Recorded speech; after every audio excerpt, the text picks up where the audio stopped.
Episode స్టార్టింగ్లో ఆస్తాకి మాగ్నా ఆస్తా యొక్క రూమ్ని చూపిస్తాడు. ఆస్తా తన యొక్క ఫస్ట్ రూమ్ని చూసి చాలా హ్యాపీగా ఫీల్ అవుతాడు. అండ్ మాగ్నాకి థ్యాంక్స్ కూడా చెప్తాడు.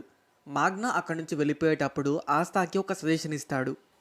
హేజ్ విలేజ్లో ఉన్న ఆస్తా యొక్క చర్చ్ వాళ్ళకి తను ఒక మ్యాజిక్ నైట్ స్క్వాడ్ గ్రూప్లో జాయిన్ అయ్యానని ఒక లెటర్ని రాయమని చెప్తాడు.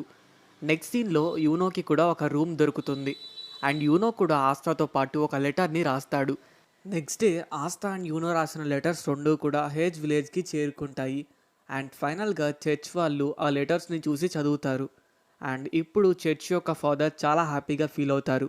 యూనో నాకు మ్యాజిక్ నైట్స్ ఎగ్జామ్లో ఖచ్చితంగా వెళ్తాడు అని తెలుసని చెప్తాడు.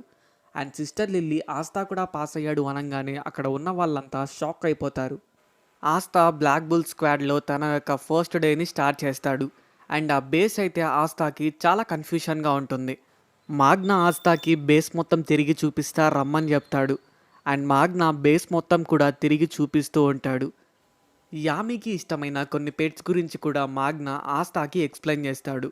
అండ్ వీళ్ళు అక్కడి నుంచి వెళ్ళిపోయేటప్పుడు అక్కడికి ఒక అమ్మాయి వస్తుంది. మాగ్నా ఆస్తాకే చెప్తాడు, నీతో పాటు జాయిన్ అయిన రిక్రూట్ తనే అని చెప్తాడు. అండ్ ఆస్తా తనతో కొంచెం ఫ్రెండ్లీగా మాట్లాడడానికి ట్రై చేస్తాడు. బట్ ఆ అమ్మాయి ఇలా చెప్తుంది, నేను నోయల్ సిల్వా రాయల్ ఫ్యామిలీ నుంచి వచ్చాను. మీరు నాతో కంపేర్ చేసుకుంటే చాలా తక్కువ. అండ్ మీ పవర్కి నా పవర్కి మధ్య డిఫరెన్స్ చూద్దాము అని తన అటాక్ని యూజ్ చేస్తుంది. బట్ ఆ అటాక్ అనేది మాగ్నా మీద తగులుతుంది. మాగ్నా నీ సీనియర్ని కొడతావా అని చెప్పినప్పుడు నేను ఈ చెత్త స్క్వాడ్లో ఉండడం కన్నా వెళ్ళిపోవడం నయం అని చెప్తుంది. అండ్ ఈ స్క్వాడ్ గురించి చాలా తప్పుగా మాట్లాడుతుంది. నెక్స్ట్ డే ఆస్థా నిద్రలేసి రాగానే తన మీదకి వాటర్ అటాక్స్ అయితే వస్తూ ఉంటాయి. అండ్ ఆ మ్యాజిక్ అయితే నోయల్ది. నోయల్ తన మ్యాజిక్ని కంట్రోల్లో పెట్టుకోవాలని ప్రాక్టీస్ చేస్తూ ఉంటుంది. తను ఎంత ట్రై చేసినా తన యొక్క మ్యాజిక్ అయితే తన కంట్రోల్లోకి రావట్లేదు. అండ్ తను ఇది రిమెంబర్ చేసుకుంటుంది. పాస్ట్లో తనకి జరిగిన కొన్ని బ్యాడ్ మెమొరీస్ గురించి, వాళ్ళ సిబ్లింగ్స్ తనని అవమానించింది. అండ్ తన బ్రదర్ సిల్వర్ లీగల్ క్యాపిటల్ అయిన నోజెల్ సిల్వా కూడా తనని తన యొక్క స్క్వాడ్లోకి తీసుకోవడానికి ఒప్పుకోడు. అందుకే తనని బ్లాక్ బుల్ స్క్వాడ్లోకి పంపించేస్తాడు. సో ఇదంతా కూడా ఆస్థా చూస్తూ ఉంటాడు. And Noel by mistake practice చేసుకుంటూ తన యొక్క పవర్లో తనే చిక్కుకుపోతుంది. తన పవర్ మాత్రం భయంకరంగా ఉంటుంది. తన మ్యాజిక్ చాలా పవర్ఫుల్గా ఉండడం వల్ల తను తన మ్యాజిక్ని కంట్రోల్ చేయలేకపోతుంది. అండ్ ఇది మొత్తం బ్లాక్ బుల్స్ అందరూ చూస్తూ ఉంటారు. తనని ఎలాగైనా కాపాడదామని అనుకుంటారు. బట్ వాళ్ళకి ఏమీ ఐడియాస్ రావు. అండ్ అదే టైంలో అక్కడికి ఆస్థా అయితే వస్తాడు. ఆస్థాని ఆమె పైకి విసురుతాడు. ఆస్థా చాలా కాన్ఫిడెంట్గా తన యొక్క స్వాడ్ని బయటకు తీస్తాడు. అండ్ తను వెంటనే నోయల్ యొక్క మ్యాజిక్ మీద అటాక్ చేస్తాడు.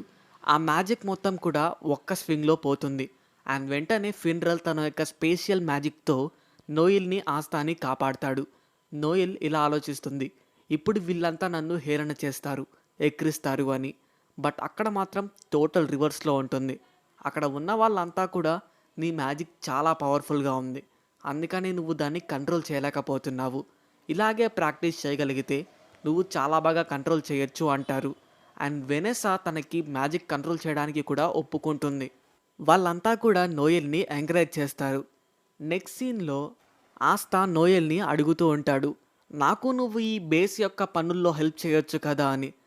తను ఒక రాయల్ కాబట్టి చెయ్యను అంటుంది. అసలు మ్యాజిక్ నైట్ స్క్వాడ్లో ఏం చేస్తారు అని ఆస్థా అడుగుతాడు. మాగ్నాకి చాలా కోపం వస్తుంది. అండ్ అప్పుడు అందరూ ఎక్స్ప్లెయిన్ చేస్తారు, యాక్చువల్గా మ్యాజిక్ నైట్స్ ప్రజలందరినీ కాపాడుతూ క్రిమినల్స్ని అంతం చేస్తూ ఉంటారు. సో ఇలా ఉంటే మాత్రమే మ్యాజిక్ నైట్ స్క్వాడ్స్కి మంచి పేరు వస్తుంది. మనోళ్ళ స్క్వాడ్లోని కొంతమంది పవర్స్ని చూపిస్తారు. అవి చాలా డిఫరెంట్గా ఉంటాయి. అండ్ వీళ్ళ పవర్స్ అన్నీ కూడా వీళ్ళు మాస్టర్ చేస్తే చాలా స్ట్రాంగ్గా ఉంటారు. నెక్స్ట్ సీన్లో కెప్టెన్ యామి అండ్ మాగ్నా ఒక ప్లేస్కి వెళ్తారు. అక్కడికి వెళ్ళాక వీళ్ళు ఏదో గేమ్ అయితే ఆడుతూ ఉంటారు. అండ్ ఆ గేమ్లో వీళ్ళు ఉన్నదంతా పోగొట్టుకుంటారు. సో మనకి రియల్ వరల్డ్లో రమ్మీ గేమ్ ఎలాగో అలానే అనుకోండి. నెక్స్ట్ సీన్లో ఆస్థా నోయల్కి బేస్ మొత్తాన్ని చూపిస్తూ ఉండగా యామి అండ్ మాగ్నా ఆ ప్లేస్ దగ్గరికి వస్తారు. అండ్ జరిగింది మొత్తం కూడా వాళ్ళు చెప్తారు. యామి అండ్ మాగ్నా ఆ పర్సన్ దగ్గర ఆ మ్యాచ్ ఓడిపోవడం వల్ల సోసి అనే ఒక విలేజ్ని కాపాడాల్సి వస్తుంది. అండ్ బ్లాక్ బుల్స్కి సంబంధించిన మిషన్ కూడా అవుతుంది. ఈ మిషన్ని కంప్లీట్ చేయమని చెప్పేసి కెప్టెన్ యామి చెప్తాడు. సో వాళ్ళు ఓడిపోయిన కారణంగా ఈ మిషన్ని ఖచ్చితంగా కంప్లీట్ చేయాలి అని ఆ పర్సన్ అయితే చెప్తాడు. వాళ్ళిప్పుడు సోసీ విలేజ్కి వెళ్ళడానికి ప్లాన్ చేస్తూ ఉంటారు. ఫైనల్గా ఫిన్రాల్ని పిలుస్తారు. బట్ ఫిన్రాల్ వెళ్ళిన ప్లేసెస్కి మాత్రమే స్పెషల్ మ్యాజిక్ని యూజ్ చేయొచ్చు అని చెప్తాడు. సో సోసీ విలేజ్కి ఫిన్రాల్ వెళ్ళలేదని చెప్తాడు. బయటకు వెళ్ళిన తర్వాత మాగ్నా తన యొక్క బ్రూమ్ని చూపిస్తాడు. అండ్ ఆ బ్రూమ్ చూడడానికి చాలా డిఫరెంట్గా ఉంటుంది. నార్మల్ బ్రూమ్స్తో కంపేర్ చేసుకుంటే దానికి వేరే స్టైల్ ఉంటుంది. మాగ్నా యొక్క పవర్తో ఆ బ్రూమ్ని కంట్రోల్ చేసుకుంటూ సోసీ విలేజ్కి స్టార్ట్ అయిపోతారు. అదే టైంలో సోసీ విలేజ్కి కొంతమంది అయితే వస్తారు. వాళ్ళెవరో మనకి క్లియర్గా తెలియదు కానీ వాళ్ళని చూస్తే కొంచెం బ్యాడ్ పర్సన్స్ అని అనిపిస్తుంది. యాక్చువల్గా మన వాళ్ళ మిషన్ ఏంటంటే కొన్ని బోర్స్ అనేవి ఫారెస్ట్ నుంచి సోసీ విలేజ్ మీద అటాక్ చేస్తున్నాయి. వాటిని ఆపడం మాత్రమే. అండ్ ఇక్కడికి వచ్చిన ఈ పర్సన్స్ అయితే మనకి ఒక మ్యాజిక్ నైట్ స్క్వాడ్ లాగా అనిపించారు. అండ్ వాళ్ళ యొక్క మ్యాజిక్ పవర్ని యూజ్ చేసుకొని ఆ బోర్స్ని ఫ్రీజ్ చేస్తారు. తర్వాత వాళ్ళ మ్యాజిక్ని రిలీజ్ చేసిన వెంటనే ఆ బోర్స్ అన్నీ కూడా చనిపోతాయి. దట్ మీన్స్ ఆ ఐస్ అనేది బ్రేక్ అయిపోతుంది. ఫస్ట్ ఆఫ్ ఆల్ ఈ వ్యక్తి మంచోడో చెడ్డోడో అర్థం కావట్లేదు. ఎందుకంటే ఆ విలేజ్ వాళ్ళకి కావాల్సింది బోర్స్ని చంపడం కాదు. ఫారెస్ట్ నుంచి బోర్స్ అనేవి విలేజ్ లోపలికి వెళ్లకుండా ఆపడం మాత్రమే వాళ్ళకి కావాలి.